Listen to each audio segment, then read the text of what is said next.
ஓம் சாய்ராம். ஸ்ரீ சாயிபாபாவின் பக்தர்களின் அனுபவங்கள் என்ற புத்தகத்தை பூஜ்ய ஸ்ரீ நரசிம்ம சுவாமிஜி அவர்கள் தொகுத்து வழங்கியுள்ளார்.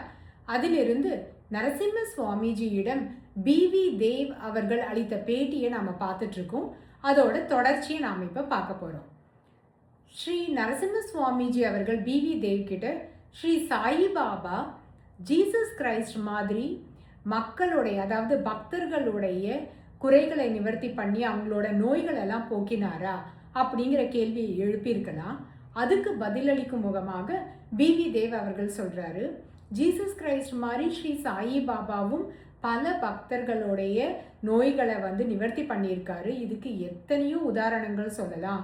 அதாவது மனதால மட்டும் இல்லை, உடலாலும் அவங்க அனுபவிச்ச எத்தனையோ குறைபாடுகளை ஸ்ரீ சாயிபாபா நீக்கி அருள் புரிந்திருக்கிறார் அப்படின்னு சொல்றாரு. அது தொழுநோயா இருக்கலாம், இல்லை அவங்களுக்கு கண் பார்வை இல்லாதவங்களா இருக்கலாம், இல்லை காது கேட்க முடியாத குறைபாடோட இருக்கலாம், இல்லை அவங்களுக்கு ஏதோ ஒரு மாதிரி பேராலிசிஸ் மாதிரி, அதாவது பக்கவாதம் வந்திருக்கலாம், இல்லை மனசு சம்பந்தமான மனசோர்வு இருக்கலாம், அவங்களுக்கு தகாத நடவடிக்கைகள் இருக்கலாம், தீய பழக்க வழக்கங்கள் இருக்கலாம், வேண்டாதவர்களோட உறவு வச்சிருந்திருக்கலாம், இல்லை அவங்களுக்கு பணத்தாசை பிடிச்சிருக்கலாம், அதாவது லோபம் அப்படின்னு சொல்கிற மாதிரி எது வேணாலும் இருக்கலாம். இந்த மாதிரி எந்த மாதிரியான பிரச்சனை இருந்தாலும், பில்லி சூனியம், இல்லை யாராவது ஏதாவது பிளாக் மேஜிக் சொல்கிறாங்க இல்லையா, அந்த மாதிரி யாரையாவது பண்ணியிருக்கலாம், இல்லை ஏதாவது ஒரு பேய் பிடிச்சிருக்கு அப்படின்னு சொல்லி யாராவது பாபா கிட்ட வந்திருக்கலாம். இப்படி எந்த வகையான பிரச்சனைக்காக அவங்க வந்திருந்தாலும் அது எல்லாமே நிவர்த்தி ஆகியிருக்கு.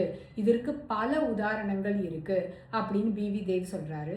அது மட்டும் இல்லாமல் இப்போ பணத்தாசை பிடிச்சவங்களுக்கு அவங்க மனசுல இருந்த அந்த அழுக்குகளை பாபா நீக்கினாரானா, ஆமா, அதுக்கு என் வாழ்க்கையில நடந்த ஒரு சம்பவத்தையே நான் இங்க உதாரணமா சொல்றேன் அப்படின்னு பி.வி. தேவ் அவர்கள் சொல்றாரு.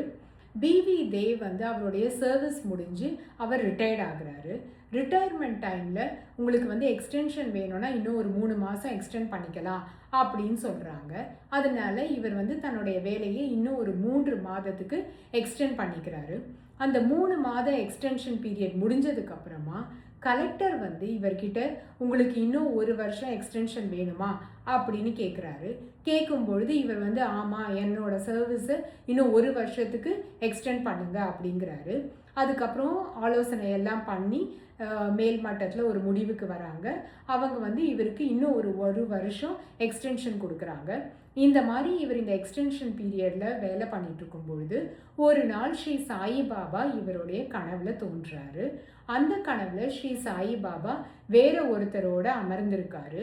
அப்போ பி.வி. தேவ் அவர்கள் போய் ஸ்ரீ சாயிபாபாவோட பாதத்தில் நமஸ்காரம் பண்ணுறாரு. அப்போது ஸ்ரீ சாயிபாபா சொல்கிறாரு, நான் கையில் என்ன வச்சுருக்கேன்னு உனக்கு தெரியுதா அப்படின்னு சொல்லிட்டு. பாபா கையில் ஏதோ நோட் புக்கு மாதிரி இருக்குது. இவர் அது என்னன்னு எனக்கு தெரியலையே பாபா அப்படின்னு தேவ் அவர்கள் சொல்கிறாரு.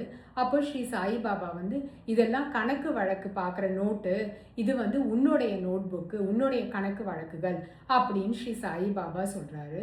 சொல்லிட்டு பாபா கேட்குறாரு, 16க்கு அப்புறமா 17 வருமா, இல்லை என் 17க்கு அப்புறம் 16 வருமா அப்படின்னு கேட்குறாரு. இப்போ பி.வி. தேவ் அவர்கள் 16க்கு அப்புறம் தான் பாபா 17 வரும், 17க்கு அப்புறமா 16 வராதே அப்படின்னு சொல்கிறாரு.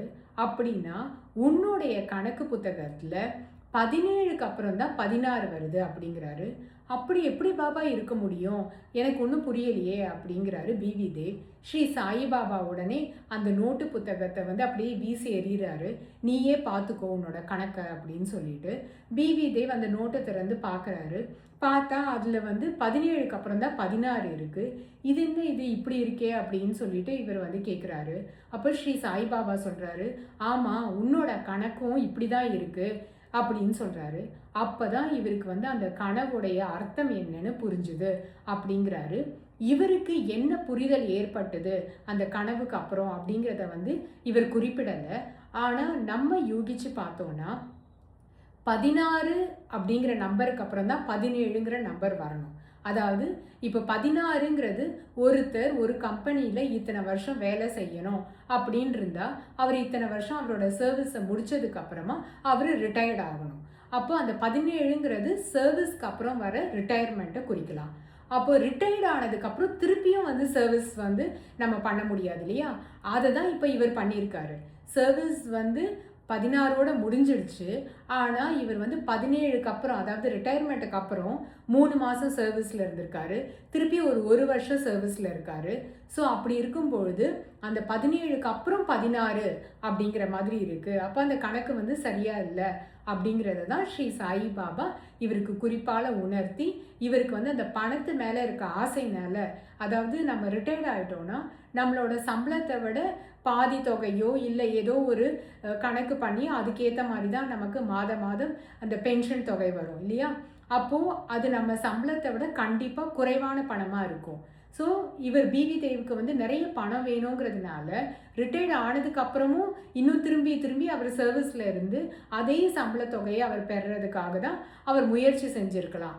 அதனால தான் அந்த பணத்தாசை அப்படிங்கிற அவருக்குள்ளே இருக்க அந்த லோபத்தையும் பாபா நிவர்த்தி பண்ணி அதை நீக்கிட்டாரு அப்படின்னு இங்கே வந்து பிவி தேவ் அவர்கள் குறிப்பிடுறாரு. இதோட அவருடைய அனுபவங்கள், ஸ்ரீ சாய்பாபா அளித்த அனுபவங்கள் முற்று பெறுகிறது. அடுத்த எபிசோடில் இன்னொரு பக்தரை பற்றி பார்க்கலாம். ஓம் சாய்ராம்.